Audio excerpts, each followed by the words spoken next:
Apabila dengar kata gladiator, kita pasti menggambarkan pahlawan yang bertarung dengan lawannya di medan bertarung bernama Colosseum pada zaman Empire Rome.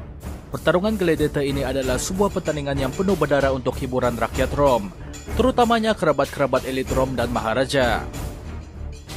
Gladiator kemudian menjadi populer walaupun Empire telah runtuh, sehingga banyak wayang Eropa berunsurkan sejarah mengambil unsur gladiator dalam plot ceritanya. Untuk video ini, kita akan mengenali gaya hidup Rome gladiator lebih lanjut dan bagaimana gladiator ini begitu populer sepanjang zaman. Asal-usul pertandingan gladiator. Kita disajikan dengan karakter gladiator yang hidupnya hanya dipenuhi dengan keganasan dan pertumpahan darah. Namun benarkah kehidupan gladiator itu? Ini yang pengkaji cuba bongkarkan, sama ada ia benar atau fiction semata. Nama gladiator berasal dari kata nama Latin, yaitu gladiatores, merujuk kepada senjata bernama gladius, sejenis pedang pendek. Ramai ahli sejarah berpendapat bahwa tradisi gladiator ini berasal dari kebudayaan orang Etruscan, yaitu penganjuran pertarungan sesama pahlawan untuk ritual keagamaan. Namun, ada sebilangan ahli sejarah mendakwa bahwa pertandingan ini dilaksanakan bagi memperingati pengorbanan para aristokrat dan bangsawan, dengan memaksa banduan atau hamba untuk bertarung sesama sendiri. Gaya bertarung dan keberanian gladiator adalah simbol keberanian dan kebijaksanaan mereka yang terkorban. Tradisi pertarungan gladiator bertahan selama 650 tahun. Tradisi ini amat populer walaupun ia penuh dengan kekejaman dan pertumpahan darah. Pertandingan gladiator diperkenalkan kepada Empire Rome pada 105 sebelum Masehi sehingga 404 Masehi. Pada awal diperkenalkan, gladiator terdiri dari para hamba dan banduan yang menjalani hukuman, dipaksa berkorban demi keseronokan para aristokrat dan maharaja. Kemudian, apabila Colosseum dibuka pada tahun 80 Masehi, menjadi gladiator bukan lagi sebuah hukuman, malah ia menjadi kerjaya yang menguntungkan. Sekolah gladiator ditubuhkan bagi mengajar rakyat lelaki yang sukarela menjadi gladiator. Arti kata lain, pertarungan gladiator menjadi sukan.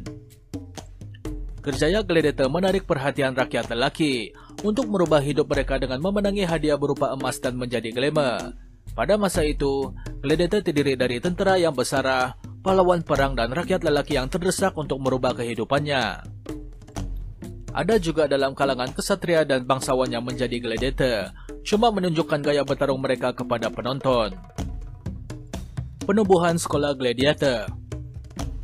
Empire Rome mempunyai 3 buah sekolah gladiator yang berfokus kepada latihan kepada para sukarela untuk menjadi gladiator terlatih. Mereka yang bertanggung jawab mencari rakyat yang berpotensi menjadi gladiator adalah agen sekolah. Agen ini akan memujuk para calon untuk menjadi gladiator dengan memberitahu ganjaran yang lumayan. Semasa menjadi pelajar sekolah gladiator, pemakanan dijaga dengan 3 hidangan sehari dan kesehatan pelajar dipantau selain mempelajari gaya bertarung. Tidak seperti gladiator awal yang dipaksa bertarung tanpa sebarang kemahiran atau mempunyai masalah kesehatan.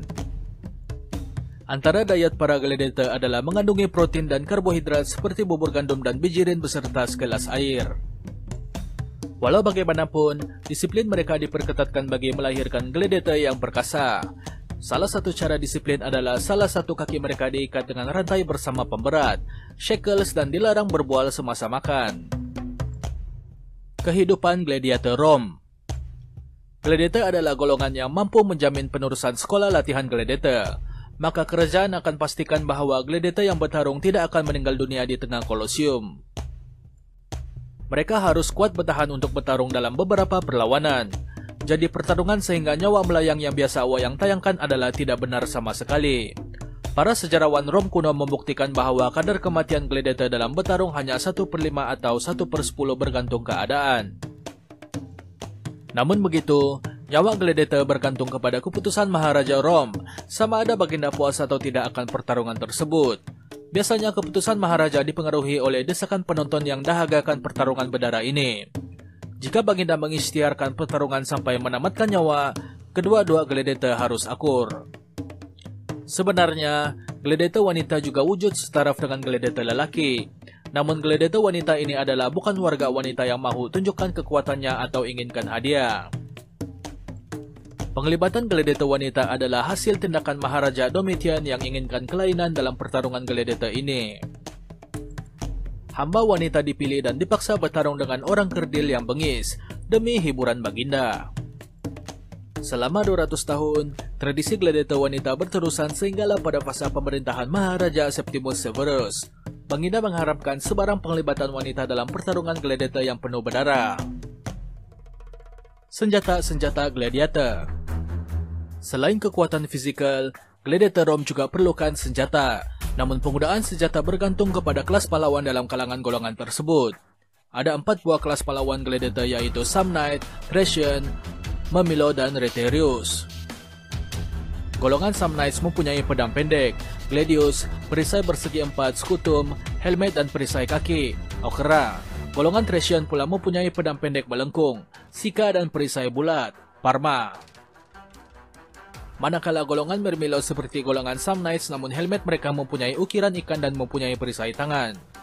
Golongan terakhir yaitu Retiarius, gladiator unik yang tidak mempunyai perisai selain perisai bahu, bersenjatakan jala untuk memerangkap lawan dan tongkat trident, tongkat yang hujungnya seperti garpu 3 jari. Kerjaya gladiator pada fasa Empire Rome menguntungkan kedua-dua pihak, keseronokan para elit dan maharaja serta kesenangan pahlawan peroleh kehidupan baik. Namun begitu, pada tahun 404 Maharaja Honorius membubarkan pertarungan ini dengan penutupan sekolah-sekolah gladiator. Maka tidak ada lagi pertarungan gladiator. Adalah menarik melihat peralihan ini, dari persembahan ritual kepada pertarungan sesama hamba, kemudian menjadi sukan hiburan orang Rom. Dari sini kita lihat orang Rom pandai menyesuaikan pertarungan berdarah yang cuma menjadi hiburan penonton menjadi sebuah sukan seiring dengan masa. Sekarang, ramai peminat-peminat sejarah Rom coba mewujudkan lagi sukan berdarah ini namun tidak seganas dahulu. Mereka peroleh senjata seiras dengan senjata dahulu dan melakukan aksi pahlawan bertarung demi memelihara sejarah mereka dari mama usia.